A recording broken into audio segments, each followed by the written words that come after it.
guys, this is basically going to be a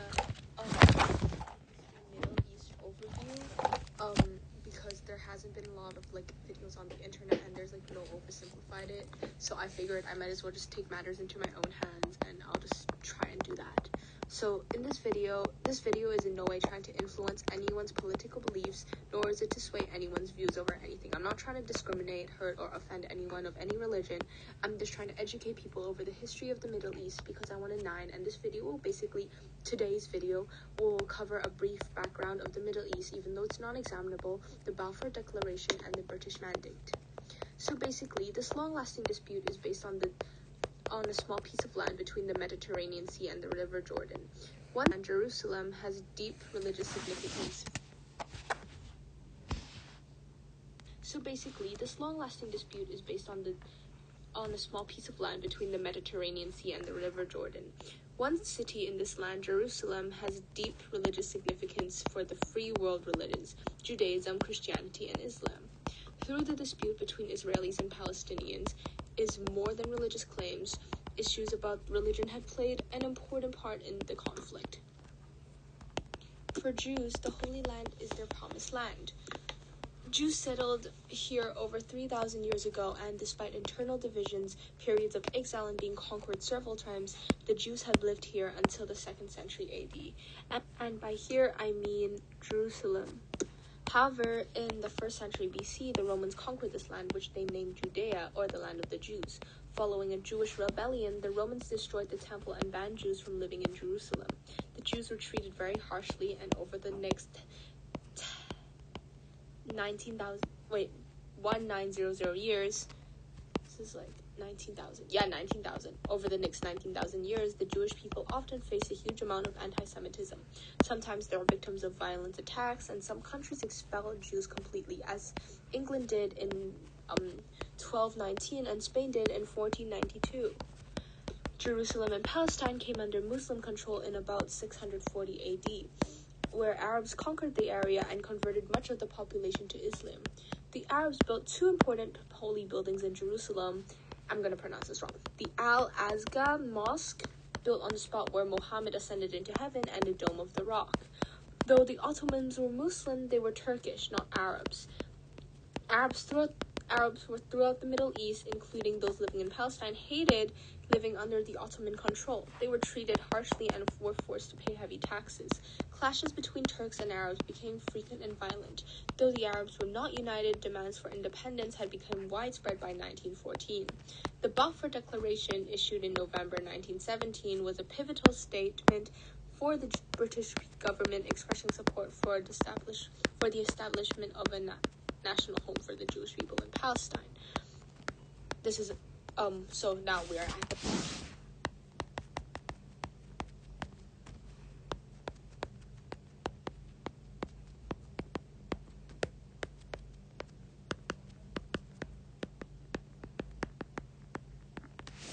The Balfour Declaration. This declaration emerged during World War I as British sought to gain support from Jewish communities. The impact of the declaration was significant, as it fueled tension between Jewish and Arab populations in the region. Following the war, the British Mandate was established in 1920, formalizing British control over Palestine.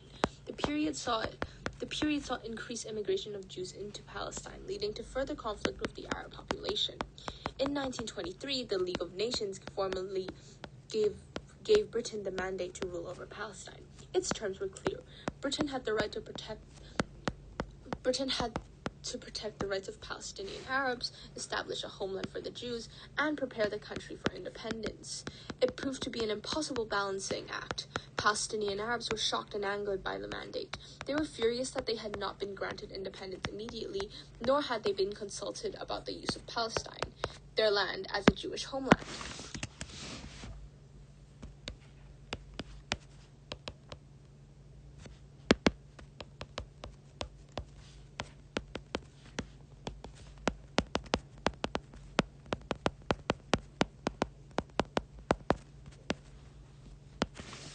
It seemed that they had just exchanged the Ottoman rule for the British. For Jews, the mandate established a Zionist dream to come true. Palestine would now be the homeland where Jews could be freed from persecution. Jewish population in Palestine grew as the years went, especially during World War II, where German Jews were fleeing Nazism and Hitler's anti-Semitic policies. By 1936, more than a quarter of Palestine's population was Jewish. Palestinian Arabs objected strongly to Britain appearing to be favoring Jews. They had been cheated out of independence to start with, and now they felt threatened by the scale of Jewish immigration and Jewish land purchases, as it made pretty much everything it made all the price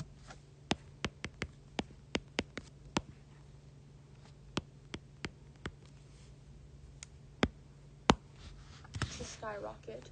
So a lot of the Arabs couldn't even buy their own land now. In August 1929, angry clashes occurred over holy sites in Jerusalem. These grew into 4 days of bloody riots and mob violence throughout Palestine, leaving 133 Jews and 116 Arabs dead. Some Jews were angry that the British had not provided enough protection. One group formed, I'm going to pronounce this wrong again, Irgun, I-R-G-U-N. I don't know how to say it, my bad. A terrorist organization dedicated to forming a Jewish state by violence if necessary. 7 years later, Palestinian Arabs launched a protest inspired by strikes in Syria and Iraq, demanding an end to Jewish immigration, land sales, and the establishment of a national government. They refused to work, pay taxes, and boycotted trade with the British, while also attacking infrastructure and troops. The British responded harshly, but eventually neighboring Arab states intervened, leading to the Palestinians ending their strike. The British government, alarmed by the rising Arab discontent in Palestine, set up a commission led by William Peel to investigate this unrest. After 6 months and over 100 witness interviews, the commission concluded in a 400-page report that the mandate could not succeed due to deep divisions between Arab and Jewish communities. They differed in religion, culture, dress, language, and above all, in their plans for Palestine's future.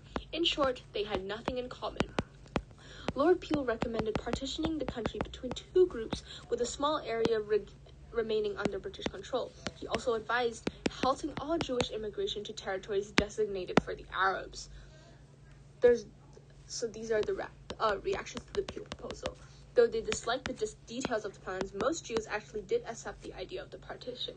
It was better than nothing in the views of the Zionists. However, Palestinian Arabs rejected the Peel partition scheme completely. From their point of view, giving any land to all the Jews was unjust, as they weren't the ones who pretty much killed and massacred most of them during the Holocaust. Almost 300,000 Arabs would have to live in the Jewish states unless they were moved to the proposed Arab state, something Peel favored. Furthermore, the scheme would mean that most of the fertile land, including 90% of the orange groves, were to be in Jewish hands. Palestinian Arabs reacted angrily to the Peel's recommendations. This time, the revolt involved increasingly violent attacks against the British forces and the Jews, helped by 15,000 men from the Haganah. 50,000 British troops used harsh tactics. Rebel houses were destroyed, curfews were put in place, and thousands of Arabs were arrested and held without trial.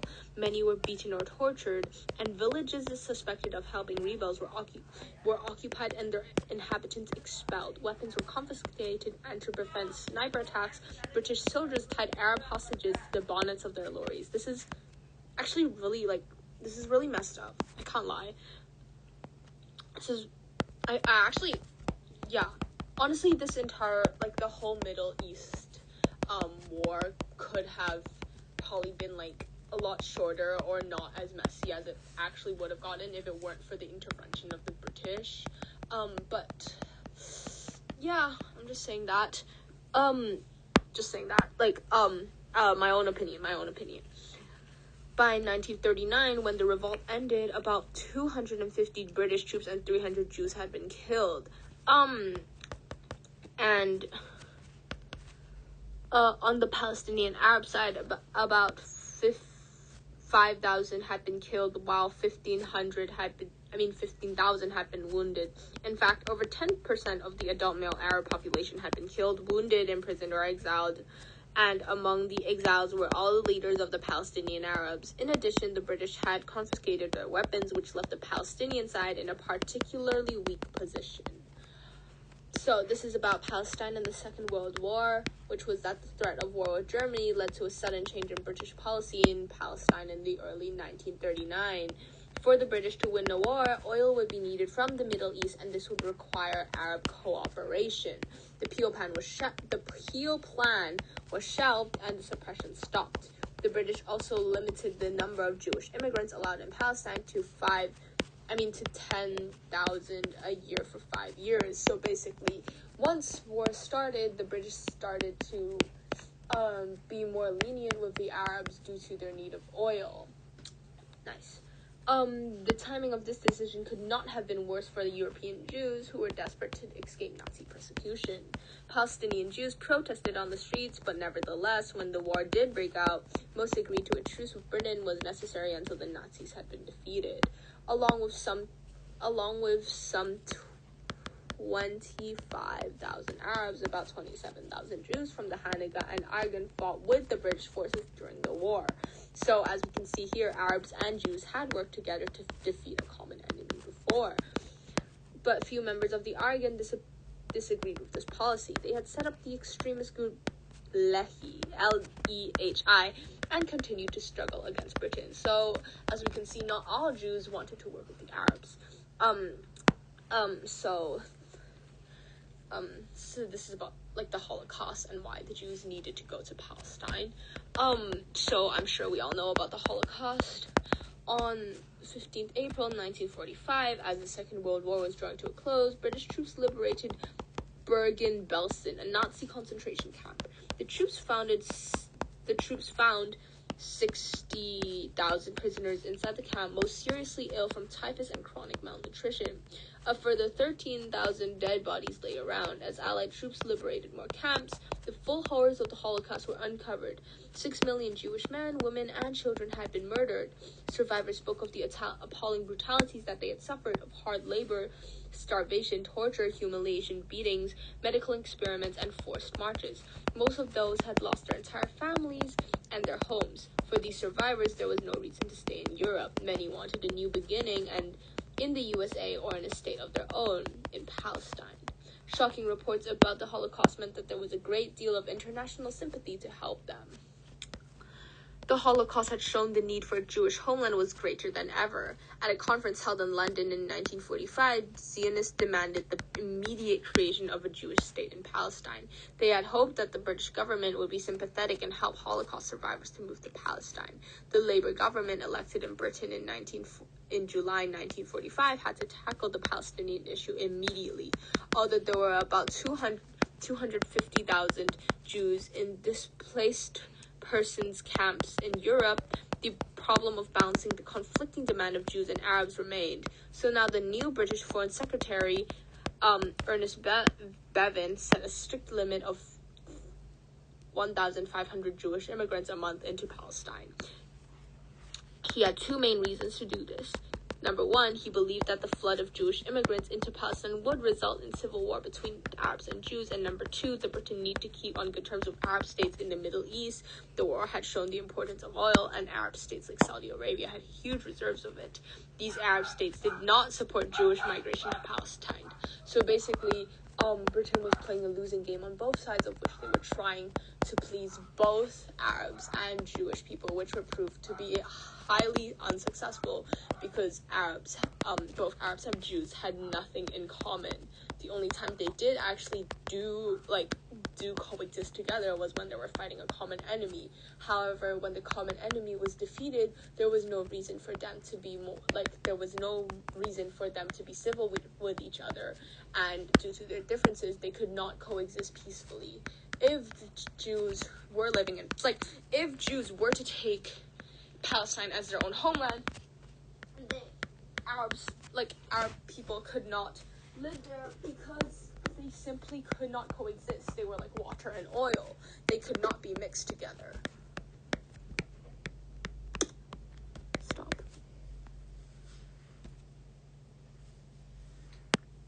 So basically this is the start to a super long, super messy, super controversial war, and I hope this this has been of some use. The source material that I have used is the IGCSE Middle East textbook that has unfortunately stopped.